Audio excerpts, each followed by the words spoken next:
एक जंगल के बीचों बीच एक तालाब था, जहां जानवर आकर अपनी प्यास बुझाया करते थे।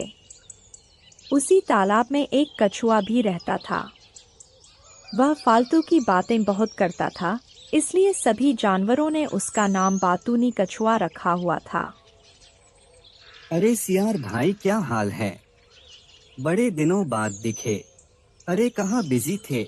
हाँ भाई, मैं थोड़ा बिजी था। मुझे भी तो बता दो। अरे कहाँ जा रहे हो, बता तो दो। सियार उसकी बातों पर ध्यान नहीं देता है और चला जाता है। तभी एक चिड़िया वहां पानी पीने आती है। अरे वाह चिड़िया बहन, आज तो तुम बहुत सुंदर लग रही हो। आजकल लगता है पकवान खा रही हो। हाँ, तेरा बाप आकर खिलाता है। थोड़ा कम बोला कर, नहीं तो एक दिन पछताएगा। ऐसा कहकर चिड़िया पानी पीकर वहां से चली गई। उसी जंगल में दो बगुला भी रहते थे, जिनका नाम संकट और विकट था, जो तालाब में प्रतिदिन पानी पीने आते थे। वे उसके मित्र थे। तीनों में इतना प्रेम था कि रोज शाम होने तक वो आपस में बातें किया करते थे। कुछ दिनों बाद वर्षा के अभाव में वह तालाब सूखने लगा। जानवर पानी पीने के लिए तरसने लगे। बगुलों को यह देखकर कछुए से बड़ी सहानुभूति हुई। उन्होंने कछुए से कहा, मित्र, इस तालाब का पानी कम हो रहा है और हो सकता है कि यह बहुत जल्दी सूख जाए। तुम्हें यह तालाब छोड़कर कहीं और चले जाना चाहिए। कछुए ने उनकी बात सुनकर दुखी स्वर में कहा, मित्रों, अब मेरा जीवन अधिक दिन का नहीं है। पानी के बिना इस तालाब में मेरा मरण निश्चित है, क्योंकि मैं अपने पैरों पर यहाँ से अधिक दूर नहीं जा सकता। अगर तुमसे कोई उपाय बन पाए तो करो। मित्र, धैर्य रखो। विपत्ति में धैर्य ही काम आता है। हम कोई उपाय ढूंढते हैं। ऐसा कहकर दोनों अपने घर की ओर चले गए।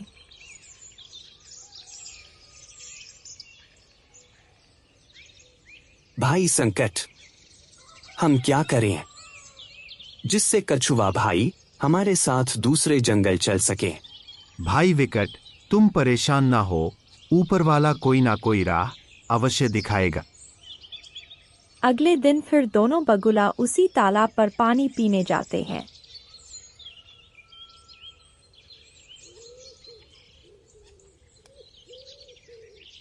मित्रों, क्या तुम्हें हमारी समस्या का कोई समाधान मिला?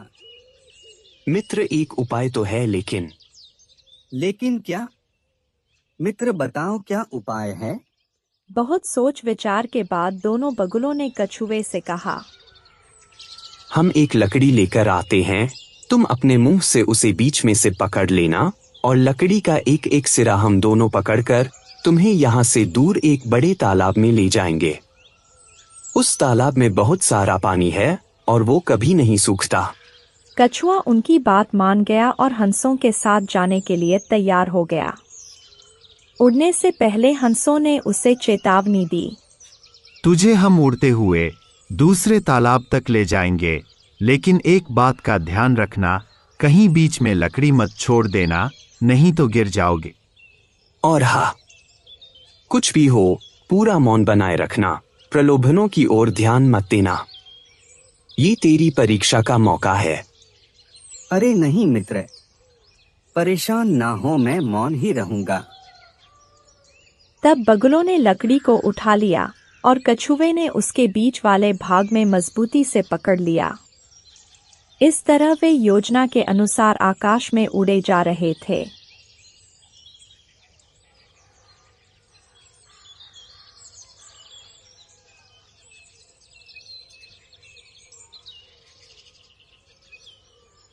वो उड़ते हुए एक गांव के ऊपर से निकले। गांव वालों ने ऐसा पहली बार देखा था। सभी कौतूहलवश शोर मचाने लगे। अरे ये देखो, बगुला कछुए को लेकर उड़ रहे हैं।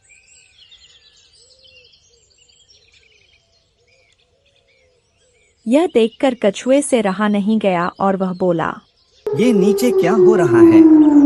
जैसे ही उसने बोलने के लिए मुंह खोला, उसके मुंह से लकड़ी छूट गई और वो नीचे गिर गया। ऊंचाई से नीचे गिरने की वजह से कछुआ मर गया और हंस अफसोस करते हुए वहां से चले गए। बहुत समय पहले की बात है। किसी जंगल में एक बगुला और एक कौवा रहते थे। दोनों बहुत अच्छे मित्र थे। यहाँ तक कि कभी कौवा उदास रहता था तो बगुला उसे मना लेता था और उसकी इच्छा पूरी करता था। क्या हुआ भाई? आप इतने उदास क्यों हैं? क्या करूं भाई, मेरा इस जंगल में रहते रहते जी ऊब गया है। लेकिन भाई, हमें तो जंगल में ही रहना चाहिए। हमारा यहाँ से कैसे जी ऊब सकता है? देखो, यहाँ कितने सुंदर सुंदर पेड़ पौधे हैं। अरे नहीं, हम किसी गांव की तरफ चलते हैं और किसी नई चीज का स्वाद लेते हैं। अरे नहीं मित्र, मुझे डर लगता है, मैं नहीं जाऊंगा। डर? किस बात का डर? मैं तो हूं ना तुम्हारे साथ में। और क्या तुम मुझे उदास देखना चाहते हो? नहीं मित्र, मैं तो तुम्हें हमेशा खुश देखना चाहता हूँ। तो ठीक है, चलो फिर हम चलते हैं। ऐसा कहकर दोनों उड़कर गांव की तरफ चल देते हैं।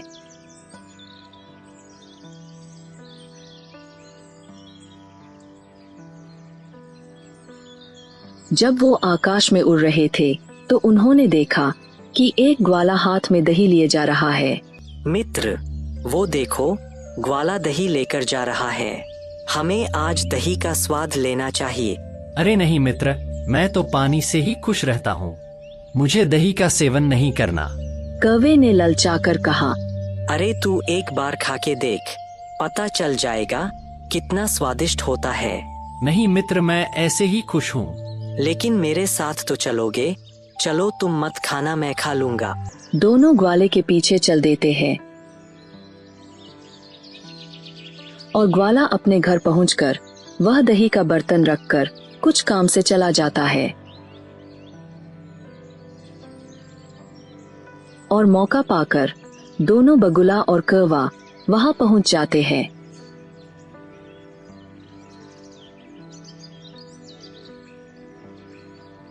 कौवे ने जब दही का स्वाद चखा तो उसने बगुले से कहा, बगुला भाई, ये दही बहुत स्वादिष्ट है, आओ खा के देख लो। नहीं भाई, मेरा स्वाद तो सिर्फ जल में है। मैं जल के स्वाद में ही प्रसन्न हूँ। कौवा दही खा ही रहा होता है,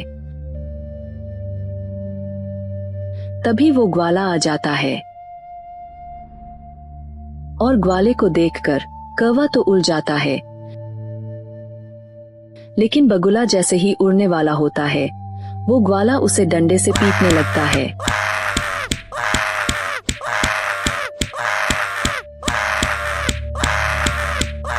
लेकिन किसी तरह वो बगुला वहां से बचकर उड़ जाता है।